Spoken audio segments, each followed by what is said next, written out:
Olá, estamos iniciando mais uma entrevista nesse período de pandemia do Covid-19.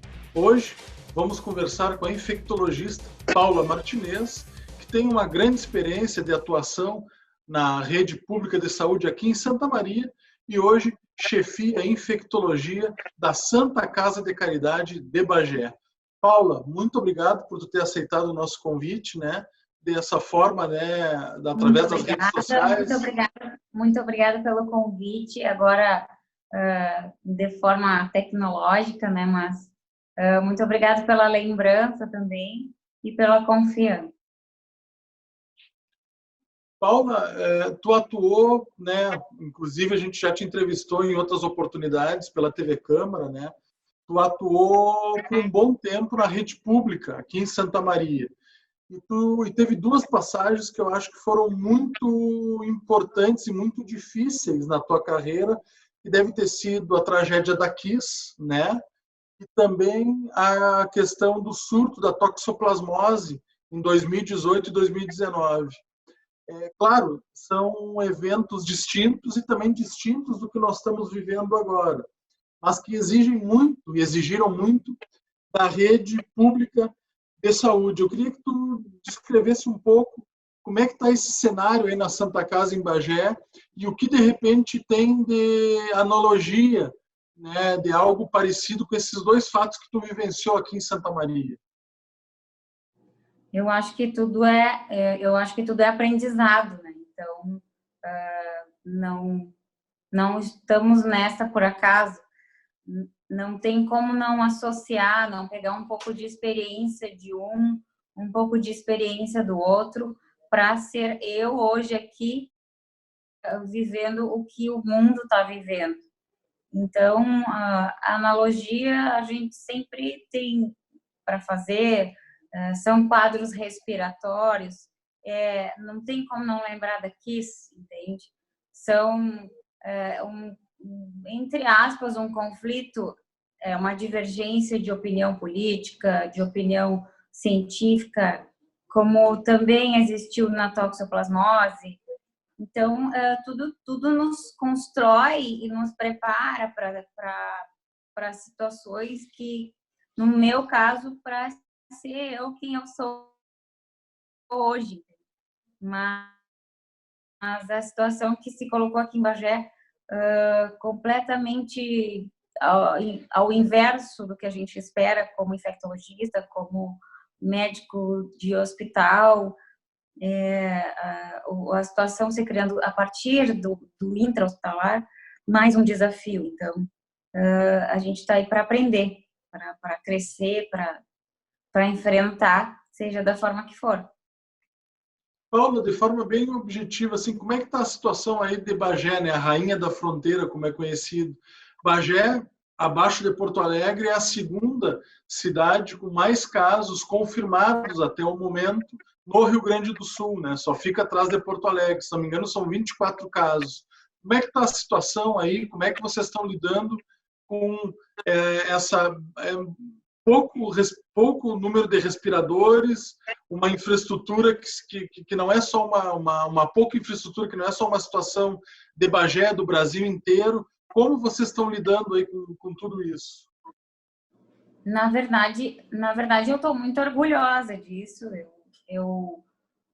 Como infectologista, doutora Patrícia Alves, é minha parceira de enfrentamento, também infectologista aqui, trabalhamos juntas, e a gente está muito orgulhosa desse número, a gente está muito orgulhosa de ser o segundo do estado, por estarmos fazendo o diagnóstico, por estarmos correndo atrás dos pacientes, identificando esses pacientes, e a partir desses pacientes, os contactantes desses pacientes, e por vezes identificando o adoecimento e assim sucessivamente, controlando quem grupo de risco, quem publicar e encaminhando para a CTI quem tem que encaminhar. Enfim, a gente está com a situação sob controle hoje.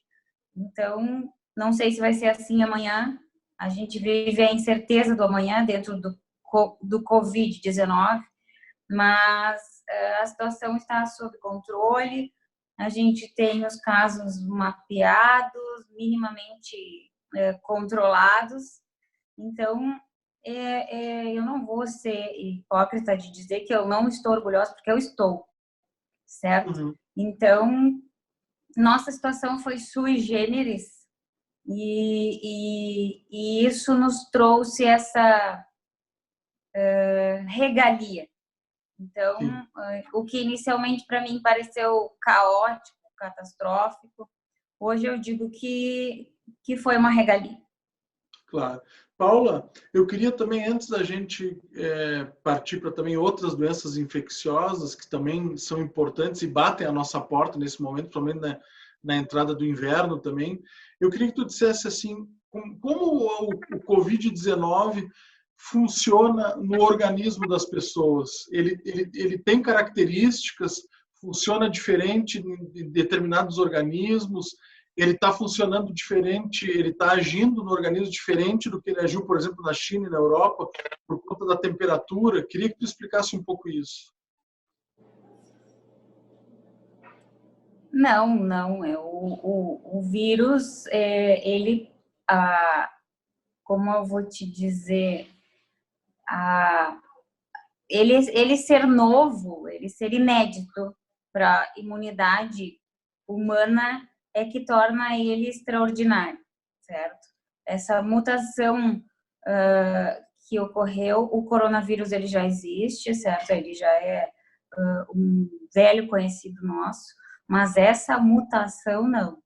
Então, essa mutação ser inédita para a imunidade da espécie humana é inédita na China, é inédita na Europa, é inédita nos Estados Unidos, é inédita no Brasil.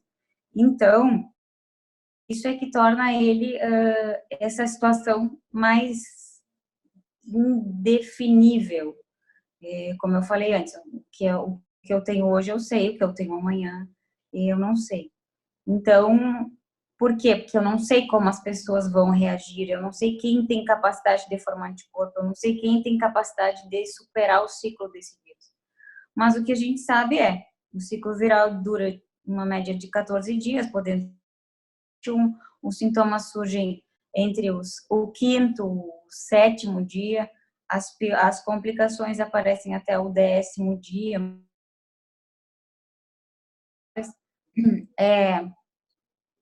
Algo descrito como ingeri-lo ser diferente de inalá-lo, mas são coisas muito pouco palpáveis. Não existe uma amostragem excelente, não existe estudos confiáveis, justamente por isso, porque ele é inédito. Não tem pacientes, não tenho testes, não tenho a PCR para identificar o vírus no paciente agora, não tenho teste para testar a imunidade dos pacientes, não tem suficiente, né? Então, tudo fica muito pouco palpável. Paula, e os principais sintomas, né? Eu me lembro que logo no início dessa pandemia era febre, dor no corpo, a questão da dificuldade de respirar, que segue sendo, né, talvez o principal sintoma e principal alerta da população, mas durante esse período foram se agregando, até porque nem tu disse, né, por ser novo e estar muitos pesquisadores debruçados sobre essa doença, essa mutação do coronavírus, foram surgindo os outros sintomas, como, por exemplo, né, agora, recentemente, a gente tem escutado dificuldade para sentir o cheiro das coisas, ou dificuldades no olfato e assim por diante. Queria que tu relatasse um pouco os principais sintomas do Covid-19. O Covid-19, por ser inalado, certo? Inalado não, a contaminação dele é pela mucosa de via aérea e oral e ocular, né? Ele entra pela face, digamos, e a partir disso ele penetra esse epitélio e adentrando o organismo, a maioria das vezes pelo epitélio respiratório, causando ali uma inflamação, edema, e a partir disso todas as consequências desse edema, que descrito basicamente como uma gripe, certo? Uma reação inflamatória sistêmica.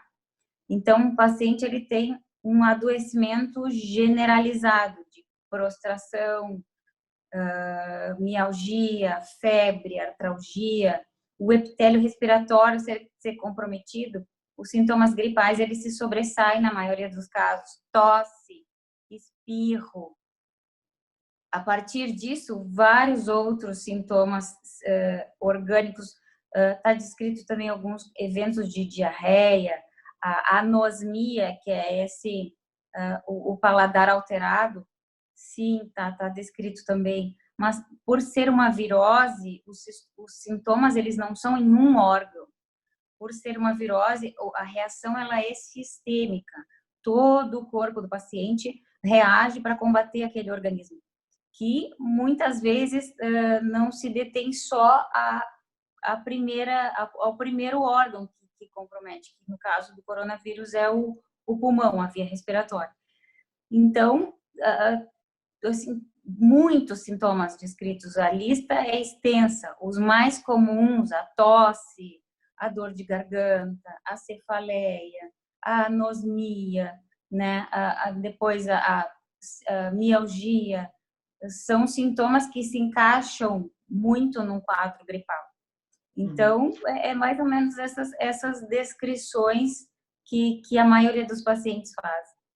Antes de qualquer coisa, né, a descompensação respiratória. Então, a dificuldade que tem para respirar, a queda da saturação, a alteração da tomografia, é tudo devido à primo-infecção, a invasão do epitélio respiratório, da mucosa, do epitélio respiratório e do edema que ele faz, da inflamação. O pulmão ele fica inchado, edemaciado, e o paciente, com o passar dos dias, tem cada vez mais de colocar o ar para dentro do pulmão. Quando ele diz que ele puxa o ar, fica curto.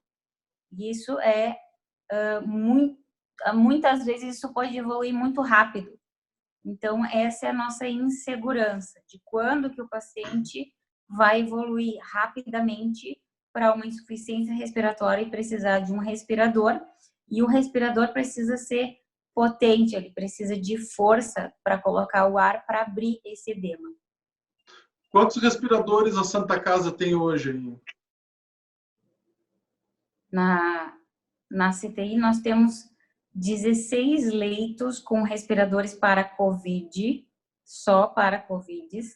E na segunda CTI hoje, nós temos 9 leitos para não COVID, todas com respirador também, podendo ser passível de todas se tornarem isolamento COVID. 25 ao total. Outra questão que é uma dúvida recorrente é quanto tempo o vírus dura no ambiente. Então, isso é uma discussão de sexo dos anjos, mas enfim, para mim é 0, certo? No momento que o vírus pode existir ali, a gente precisa higienizar. Então, se existe uma ida à rua e volta para casa, tem que trocar de roupa e botar essa roupa para lavar. Precisa higienizar o material que vem do mercado, desde a caixinha do leite, por mais por baixo, passar um álcool 70 ou um pano com uma boa para poder esterilizar. Não vou te falar de horas, mas está rolando aí na internet no cobre, dura um pouco menos, talvez 3 horas, 6 horas, mas sem higienizar eu não consigo e não vou falar a respeito, porque vai parecer que se dispensa a higienização e, pelo contrário, a gente não pode falar em tempo sobre... Eu prefiro falar sobre se há a possibilidade de estar na superfície, tem que higienizar, certo? Esse tempo sobre a superfície, como que eu vou saber quanto tempo que a parada de ônibus ficou sem alguém contaminar a parada de ônibus? Não posso partir disso.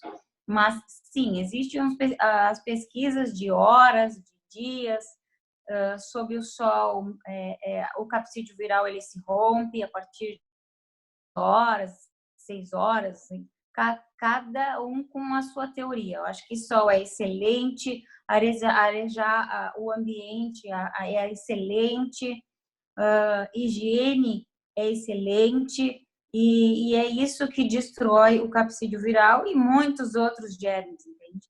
Então, eu acho que desse caos todo, o que está saltando aos olhos é isso. A gente se dá conta de algumas coisas que já deveria se dar, como higiene de mãos é importante, higiene do ambiente, se dá conta de que a rua é contaminada, o que está fora da casa é mais sujo do que o que está dentro da casa.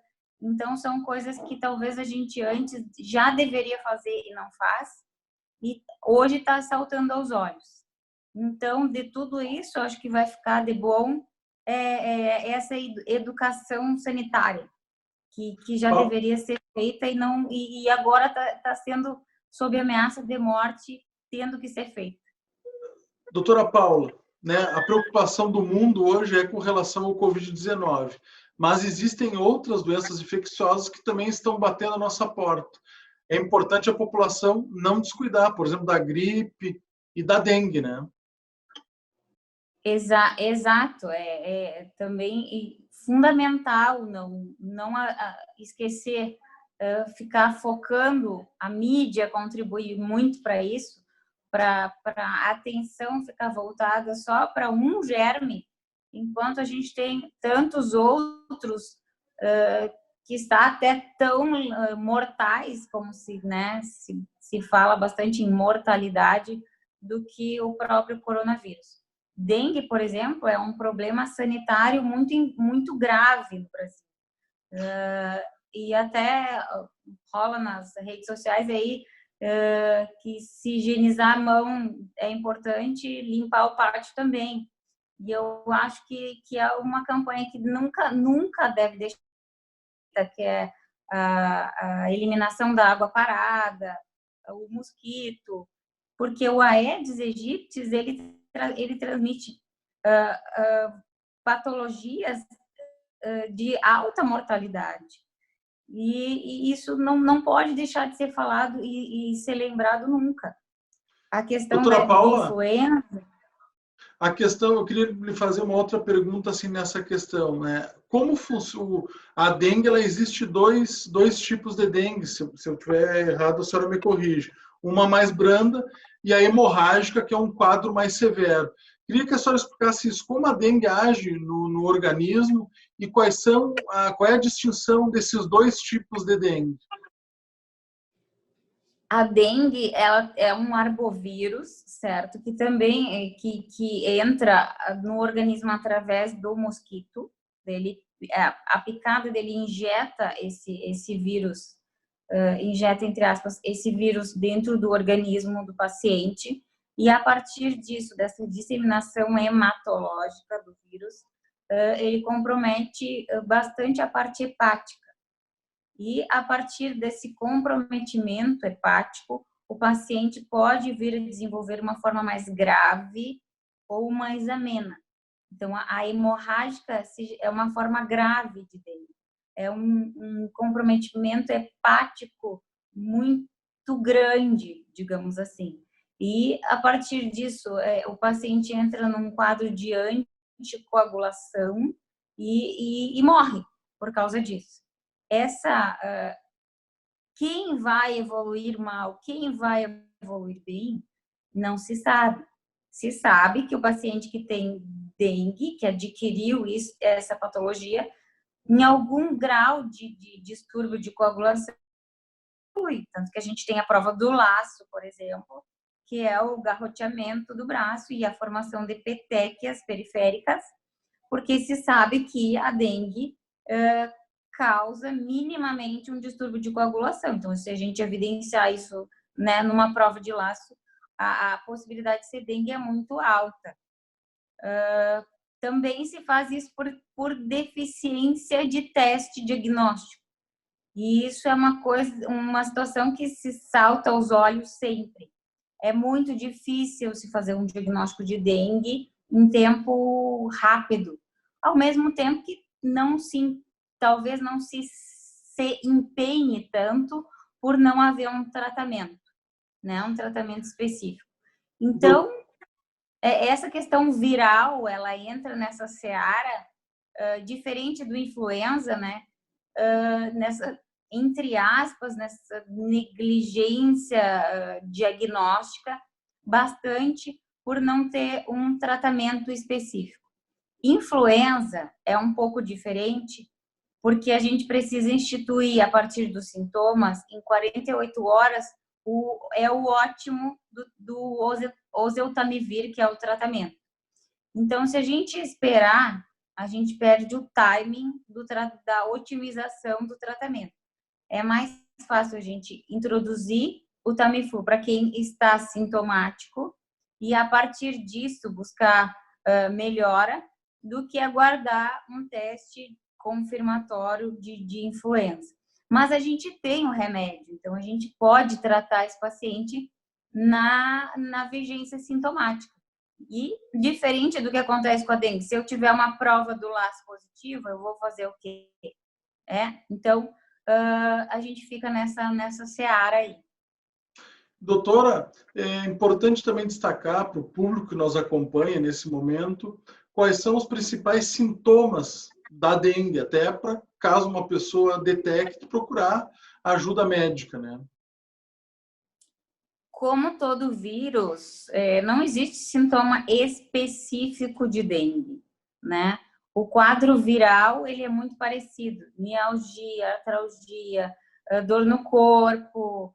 A dor retroocular é descrita na maioria dos pacientes, certo? Como uma luzinha, né? Que a gente pode usar, às vezes, para lembrar de dengue. O paciente chega queixando de dor retroocular, mas não que isso seja patognomônico de dengue, né? Mas é algo que a gente pode usar para nos guiar e ligar a luzinha. Pode ser dengue. Será que ele se expôs? Vamos buscar causas de exposição. Assim. Para o telespectador que está nos acompanhando agora, né? Dor retroocular seria o quê? Que tipo de dor nos olhos seria a dor retroocular?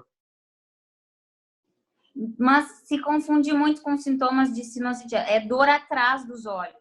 Dor atrás dos olhos, na cabeça, né? Mas que o paciente chega queixando que ele tem uma dor que é atrás dos olhos. Uhum. Doutora, também tem a questão agora da vacinação. É importante vacinar contra a influenza, né, a popular gripe, né? Mas lembrando que a vacinação da gripe ela não imuniza as pessoas contra o coronavírus que ainda não tem vacina, né? É importante vacinar para tudo, que produzir anticorpos é fundamental. Nesse momento, influenza, a vacinação nos exime, digamos assim, não exime, mas nos liberta de um problema a mais, que seria os quadros de influenza complicados. Até porque quem se vacina contra a influenza não está isento de adquirir o vírus de influenza, mas na expectativa de não complicar a partir disso, não precisar de um respirador, por exemplo. Então, isso é o que a gente busca na vacinação, a não complicação. Assim como quem tem cachumba e se vacina, você faz um quadro não tão complicado a partir de uma infecção pós-vacinação, digamos assim. O vírus, ele nunca... É difícil a gente fazer uma imunidade eficiente, 100% eficiente. Então, contra o coronavírus, imagino que não vai ser diferente. A gente busca na vacinação de influenza o quanto antes para ter um problema a menos, digamos assim, ter um paciente que não precise de um respirador, um paciente a menos. E a vacinação é extremamente importante, sim, porque de alguma forma a gente está induzindo mais imunidade, tornando esse paciente imunologicamente melhor, e que está, por vezes, uma imunidade cruzada de vírus, porque está se vendo que as crianças não passam por quadros complicados, quem sabe por estarem mais próximas das vacinas, do quadro vacinal lá obrigatório. Não se sabe, é tudo passivo de estudos, então, na dúvida, se vacina sim. e na certeza também. Então, eu tenho certeza de que quadros complicados de influenza estariam muito da vacinação para influenza. Então, essa certeza a gente tem. Então, vacina tem que fazer sim. Doutora, infelizmente, somos limitados pelo tempo, né? Teríamos outras questões para perguntar para a senhora, mas com certeza não faltarão oportunidades. Muito obrigado, né, pela senhora ter aceitado o nosso convite, né, e dividir um pouco mais a sua experiência e o seu conhecimento com a população de Santa Maria e da região. Muito obrigado. Muito obrigada. Eu amo Santa Maria, meu coração continua aí e sempre que precisarem eu estou à disposição com a doutora Jane e com o pessoal todo da Infecto aí. Estou sempre às ordens. Tá certo. Mais uma vez, muito obrigado. Também gostaríamos de agradecer a você pela audiência e por ter nos acompanhado até esse momento. Muito obrigado e até o próximo programa.